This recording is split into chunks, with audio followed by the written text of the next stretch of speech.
So, in my news feed this morning, I get this really cool thing called the flip side, which gives you reporting from, it's like an aggregate, and it gives you reporting from the right and the left. And this morning they were talking about the congressional hearing yesterday on big tech. Apparently all of the big muckety-mucks had to show up to testify before Congress or a congressional committee about why they do what they do. And I know it's going to shock you all, but the basic consensus was that it's just a lot of political posturing. The left is supposedly concerned about monopolies, and the right is concerned about censorship.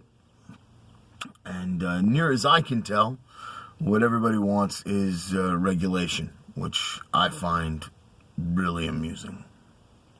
Like, how often are the Democrats really concerned about monopolies? I mean, talk a lot about antitrust laws, but come on. The government is a monopoly. So, I mean, there's that, you know. No, it's about money. And it's about who controls the flow of information.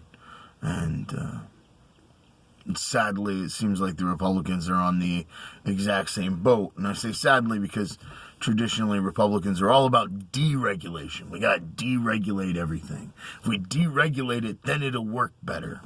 Unless, of course, it's a platform that doesn't let us say what we want to say, in which case then it needs to be regulated. I don't know. I find that fascinating. Just absolutely fascinating. But you know what? All in all, the thing that I think gets me the most is that this stuff gets played out like it's about the politics of it all. But really what it comes down to is that social media is such a big part of our lives now. It's such a big part of the way we communicate that no one is really certain whether or not it counts as a public utility or a private industry. See, because if it's a private industry, then technically these guys can do whatever they want because it's their company.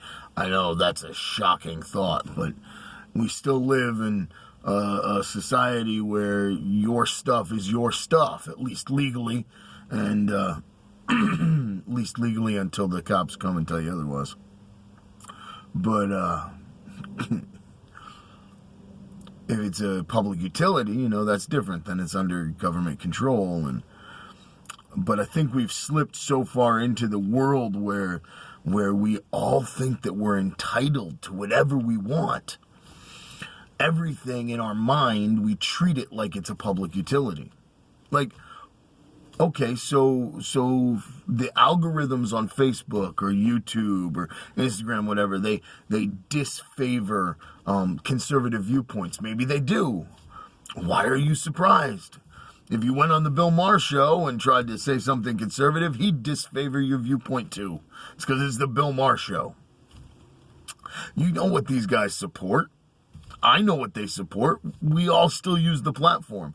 Why do we think that they're not going to create an algorithm that's going to disfavor conservative viewpoints? I don't understand how that surprises anybody. But I think it's because we've so embraced the idea that whatever we use, we're entitled to use, we're entitled to do our own thing with, that we don't think about the idea that this stuff is a private business, that it belongs to someone else. And as such, they can do what they want with it. Look, you can't come in my house and say whatever you want, do whatever you want, and eat whatever you want, right? Like, can I come to your house and just rifle through your fridge? I mean, well, maybe we may be good friends, but I'm just saying, you get my point. It's just frustrating. Anyway. No, I think what it really comes down to is that too many of us have allowed social media to replace being an actual neighbor. You know, like in the old days, you would walk down the street and you'd visit your neighbors and you would talk to your neighbors and you'd say, hey, how you doing? It's been a while. Have you heard about what's happening? Did you read the news the other day? Would you like to talk about it? And we had conversations with our neighbors, you know. Now that doesn't happen like it used to. And honestly, I think that's actually a big part of the problem. We don't. One of the reasons we don't love our neighbor is because we don't know our neighbor. And so much of the general unrest in this country, I'm convinced, goes back to the absence of those relationships. We live in these little ideological bubbles, like self-contained ecosystems where everybody agrees with us, everybody thinks we're the smartest person in the room whenever we regurgitate the same thing that they said last week. And you know, we pat ourselves on the back because we're enlightened and we're thoughtful. And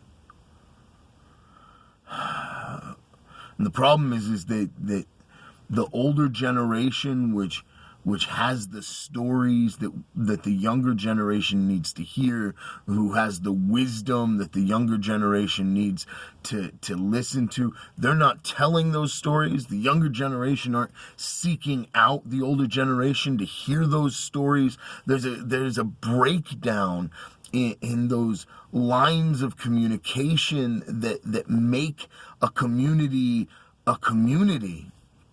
You know, I read this article the other day. It was fascinating. This woman, Elizabeth Nixon, I believe her name was, and it was called 20 Years a Fool. And it was all about how she grew up in this home that was really progressive, and she went to school, and where she went to school, they really pushed this progressive kind of mindset. And so that's what she followed for like 20 years. And then when she began to research her own family's history, that's when she discovered that she actually came from a long line of conservatives.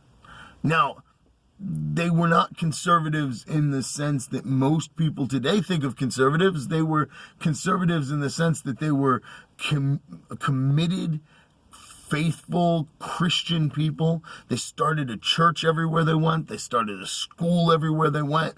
They were participants in the Underground Railroad. They built libraries. They built theaters. They built all these different things for the betterment of the community, stuff that a lot of times now we think of as liberal concepts. But if you go back 100, 200 years, these were all very much they were the result of Christian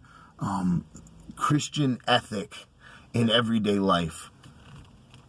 She didn't know about any of it because it hadn't been a part of the conversation. And I'm convinced that so many people were like that. We buy in to ideas that are just wrong because we don't know. I heard a premier thinker the other day talking about a political idea he had and how he was going to fix the broken system that we had if we could all just follow this really simple idea that he had. And then he laid out a plan that was essentially the way elections worked in the 1800s, which I think was an excellent plan. And frankly, we would still have it if we hadn't have been so clever as to remove that system. And then he talked about how, the founders couldn't have conceived of a society where blah, blah, blah, blah, blah, And it's like, really, you think? Because I'm pretty sure that if you read their writings, they knew exactly the hearts of men and what we were capable of, right? And the problem is that his specialty is biology, it's not history, and that's obvious because there are things he just didn't know. Don't let social media be a substitute for community. Go talk to your neighbors. Go love your neighbors. Take them a pie. Take them a batch of cookies. And say, hey, how you doing? It's been a while. Is there anything we can talk about? Anything I can pray for you about? Anything I can help you with? Ask them questions.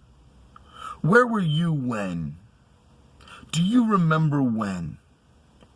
What were things like when? Maybe, just maybe, if we can start sharing stories again, if we can start sharing our lives again, it won't matter what happens with Facebook and Instagram and YouTube and whatever other tech companies show up. Maybe we can go back to actually being a community that cares about each other. Anyway, that's what I'm thinking about this morning. All right, I gotta get to work. I got stuff going on. First meeting of the day. Blessings.